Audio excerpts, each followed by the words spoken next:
సంబంధించినటువంటి initial key అంటే primary key అనేటువంటిది ఎప్పుడు వస్తుంది, దానికి సంబంధించినటువంటి ఏమైనా ఆబ్జెక్షన్స్ ఎప్పుడు ఉంటాయి అనేటువంటిది ఇంతకుముందు ఒక అప్డేట్ అనేటువంటిది మనకు టెట్కు సంబంధించింది రావడం అనేటువంటి జరిగింది. దాని గురించి పూర్తిగా తెలుసుకుందాం. మెయిన్గా అయితే మనకు 66 సెంటర్లలో 18వ తారీఖు నుంచి 30 తారీఖు వరకు జరిగినటువంటి ఎగ్జామ్లలో మెయిన్గా పేపర్ 1 పేపర్ 2 ఎంత పర్సెంటేజ్ అనేటువంటిది రాశారు. అదే రకంగా దీనికి సంబంధించినటువంటి ఇనిషియల్ కీ అనేటువంటిది ఎప్పుడు వస్తుంది అనేటువంటిది తెలుసుకుందాం. చూడండి, మెయిన్గా ఈ నెల 5వ తారీఖు దీనికి సంబంధించినటువంటి ప్రైమరీ కీ అనేటువంటిది రావడం అనేటువంటిది జరుగుతుంది. Initial key shall be released on 5th July. కాబట్టి 5th జూలైకి ఇనిషియల్ కీ అనేటువంటిది వస్తుంది.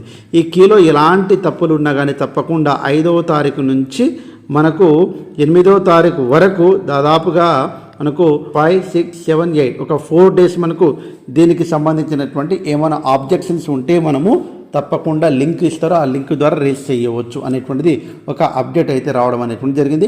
ఈరోజే మనం వీడియో చేసాము. తప్పకుండా ఫస్ట్ వీక్లో రెస్పాన్స్ షీట్ అనేటువంటిది రావడానికి అవకాశం ఉందని చెప్పాము. కాబట్టి దానికి అనుగుణంగా ఇప్పుడు ఉన్నటువంటి సిచ్యువేషన్లో ఈ అప్డేట్ రావడం అనేటువంటి జరిగింది కాబట్టి మీ అందరికీ తెలియజేస్తున్నాను.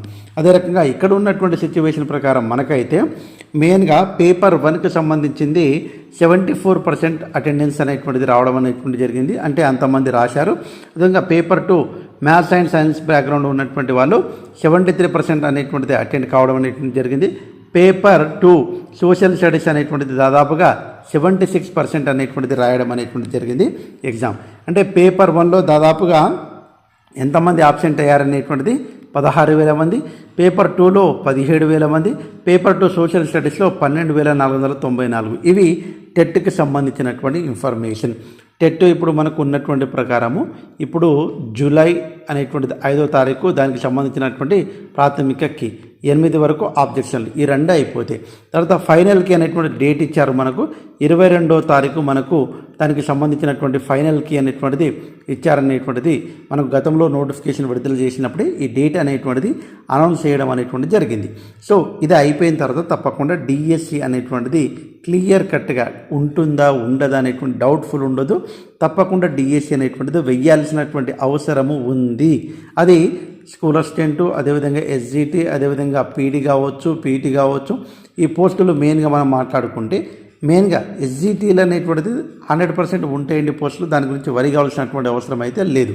కానీ స్కూల్ అసిస్టెంట్లకే చాలా తక్కువ పోస్టులు ఉన్నాయి కాబట్టి స్కూల్ అసిస్టెంట్కి సంబంధించినటువంటి మోడల్ స్కూల్ కావచ్చు, గురుకుల కావచ్చు, స్కూల్ అసిస్టెంట్ ఈ 3 మనం ప్రిపేర్ అయ్యేటట్టుగా సాధన చేస్తేనే మనము ఉద్యోగం అనేటువంటిది సాధించగలుగుతాము. ఆ రకంగా మన ప్రిపరేషన్ అనేటువంటిది ఉండాలి. కాబట్టి టెట్కి సంబంధించినటువంటి ఎలాంటి అప్డేట్స్ ఉన్నా మీ అందరికీ తెలియడానికి ప్రయత్నం చేస్తాను. చాలామంది డిస్ట్రిక్ట్ వైజ్గా వేకెన్సీస్ చెప్పండి సార్ అని చెప్తున్నారు. సో కొన్ని డిస్ట్రిక్ట్లు అయితే తెలుస్తున్నాయి కాబట్టి తప్పకుండా ఏ రోజు తెలిసిన ఆ డిస్ట్రిక్ట్కి సంబంధించినటువంటి వేకెన్సీస్ మీకు తప్పకుండా వీడియో రూపంలో తెలియడానికి ప్రయత్నం అయితే చేస్తాను. వీలైతే మన ఛానల్ని మీరు లైక్ చేసుకోండి, అదే రకంగా సబ్స్క్రైబ్ చేసుకోండి. Thanks for watching. All the best. Bye. See you.